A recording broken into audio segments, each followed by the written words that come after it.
everybody, Space Goods here, back for another video.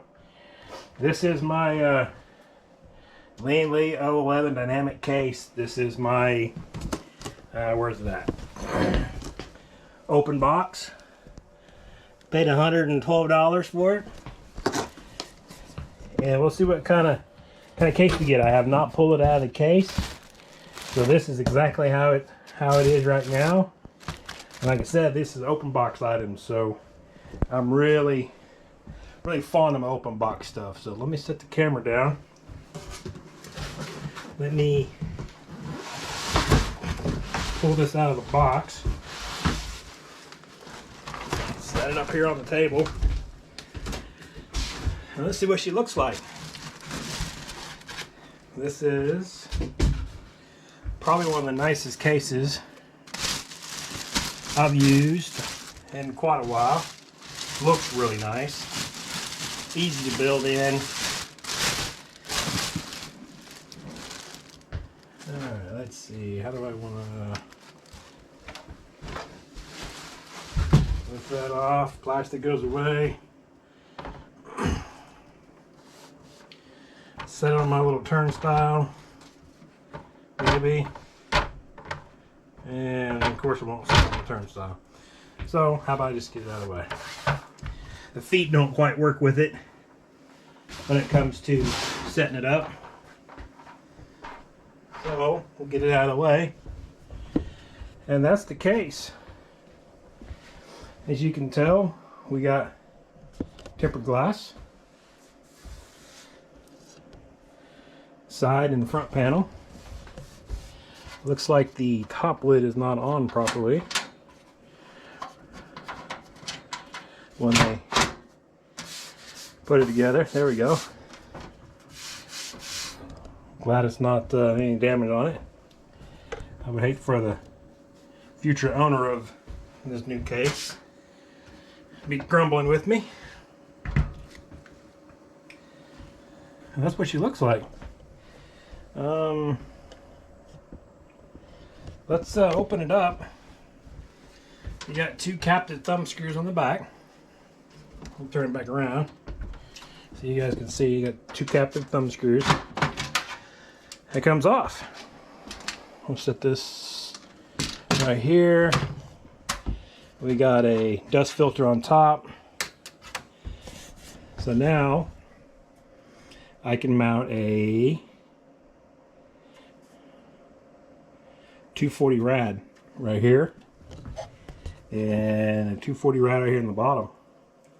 I might have made a partial boo-boo when I ordered my parts. This here is a filter for the back panel because I ordered, or I picked up 360 rads. It's now to get the side panel off, if you put your hand down here on the bottom and hand on the top and lift. Well, y'all didn't see that because I'm trying to hold the camera and do this at the same time. It's kind of a pain in the butt, but it works. I'm gonna set this down here where don't mind the dirty floor. My wife has cats that like to roam through the room, and that's that. Front panel slides off. We'll set it over here and one-handed flip this thing around. Back panel slides off, and that's it. It's all apart. Now there is a quick access point here for your 2.5 inch drives. If you guys like this kind of option, one of the nice things about the my other case right here is, we'll come around to the back side, is it has the same ports, but there's two of them right here. Well, these are actually hot swappable drive bays. They actually have a built-in set of power and built-in set of cables, and it allows you to hot swap your drives. This one does not have a hot swap, but it does have the externally accessible drive bays. So this would be our box of screws.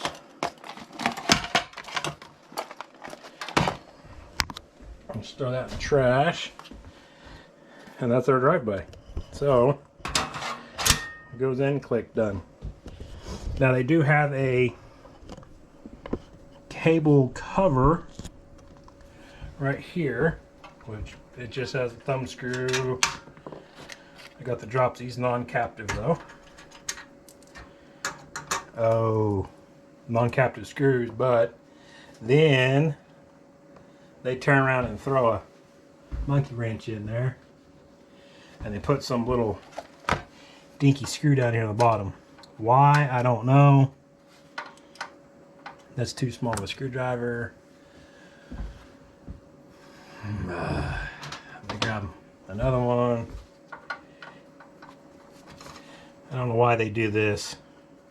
That's probably one of my major complaints about this case is they put this little bitty screw down on the bottom, but yet we have thumb screws up on top.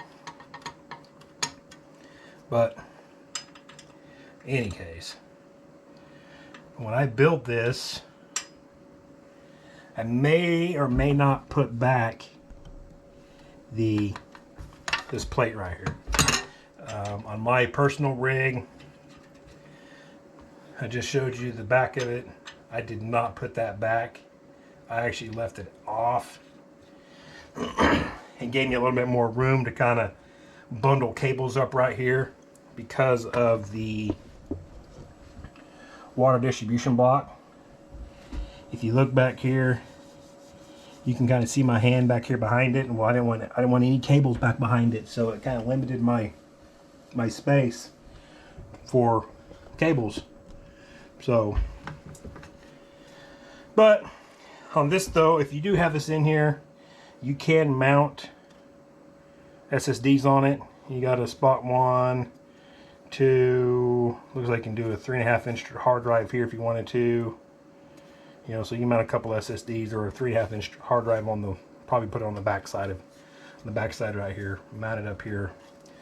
But if you'll be running a lot of RGB cable or lights and fans and everything else, you know, there'll be a lot of cables inside this thing. So that's it. That's inside this case. Now there is also down here on the bottom, you have 2 sleds down here, which I'm not going to use those sleds. Wow, those are tight. Too tight. I am not going to use these sleds for hard drives, but that's what they're for. They're for 2.5-inch hard drives, and they kind of go in and lock. And they got a screw in them. So I'll take these out, set those off to the side. Now it opens up the bottom of this thing. Now, question is going to be, well, like, it's pretty light when you get all the parts off of it. I have a radiator. I have a 54mm unit that will fit down here in the bottom, 360. And by the time I stack my fans on it, it's going to come up here a little ways. I haven't decided yet. I've been thinking about how I want to do this. And one of the things is, I don't know if I want to mount the graphics card. Hold on just a second.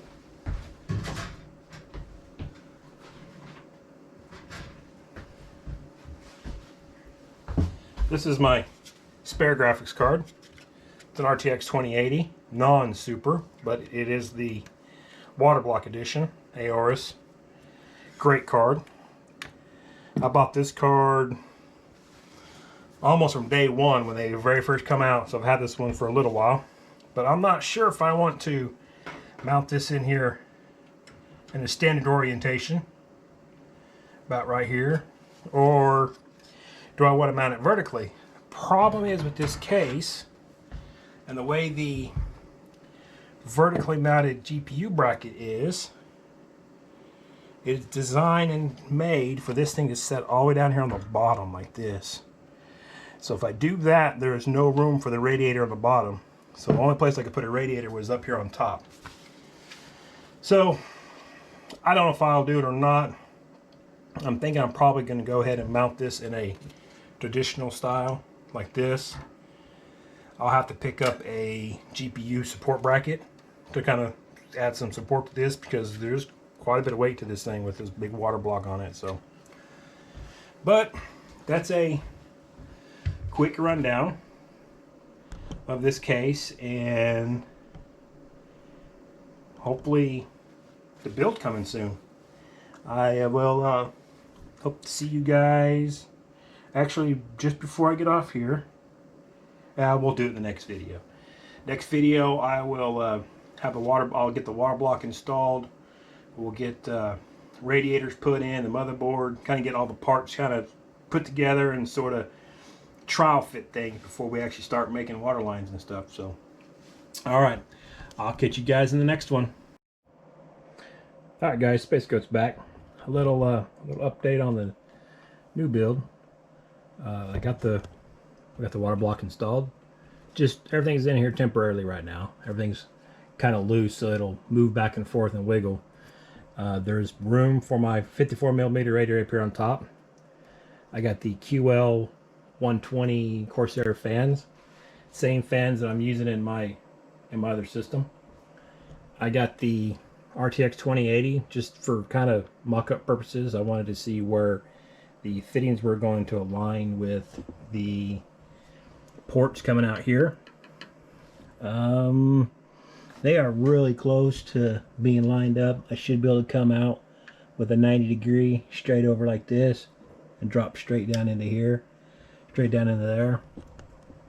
I have a Corsair water block on order. Same thing.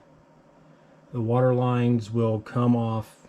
I'm probably going to have to do something like a 90-degree up into a 45 or something straight over. I'm not 100% sure yet how I'm going to have to run those yet. This one will come straight up over and come into here. This one's going to have to come, I think, up at a little bit of a 45 and then run this direction over to here. And then right here on top, these line straight up. Here's, let's see here. Here's the fittings, where the fittings going to come in, the plugs, and here's the ports. So those line straight up. Only thing I'm a little disappointed with, and unless I really want to start doing some hacking and cutting, I really can't change. I bet somebody probably makes a radiator a little bit different style that might line up a little better. But if you look at the screw hole attachment here, I'm pretty much lined up with this radiator. So if I just kind of eyeball it, my ports don't line up 100% straight with the distribution block back here. So I don't know. I may route things a little differently. May drop them out of this rad down into this rad, and maybe back up into the water, into the distribution block, like right here. Might do something a little different with it. Not 100% sure yet.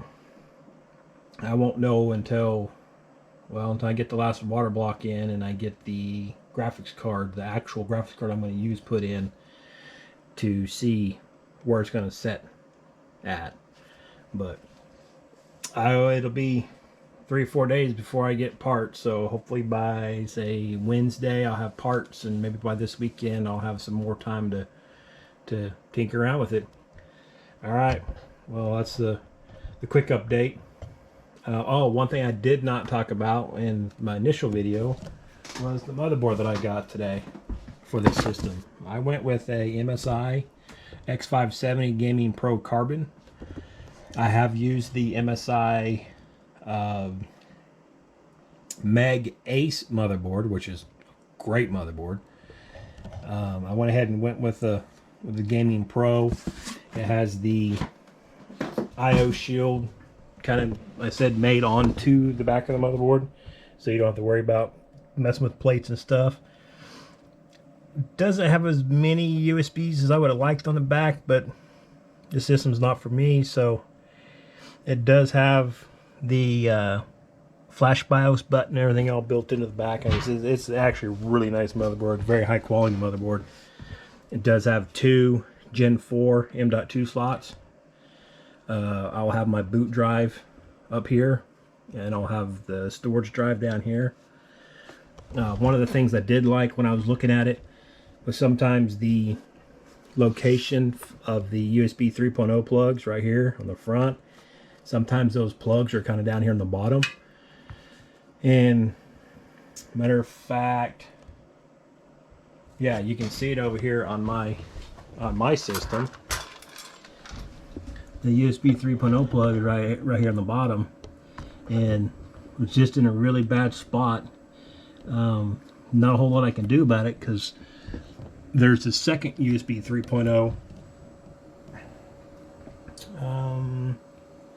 Yeah, the second one's right here, and it slots in this direction. The other one slots straight out. So this board right here, having 2 USB 3.0s right here side by side, will allow me to route the cables a lot cleaner, a lot nicer. Now, this case only has 1 USB 3.0 plug, so you got 2 USB 3.0 up front. You got your Type C and your power button. My XL case has 2 more down here on the bottom, in addition to the top plugs up here on top. So, but that's the main difference. So, all right, guys. Well, that's the update. I was hoping to get a little more of this done this weekend and a little more work done on this computer, but I thought I had a water block for the CPU, but apparently I used it. I have another water block for the CPU. It's a different brand, but I don't really like it. It doesn't look as nice. I'm not sure where it's at right now. It's floating right over here on my shelf of parts. Yeah, I'm not seeing it. I might have actually put it away in one of my boxes. Anyways, it's okay, and it works really well, but I just don't like the way it looks. So I'll have to order another water block for this system, and it'll be here in a couple of days. So, all right, guys. Well, until next time, I'll see y'all later.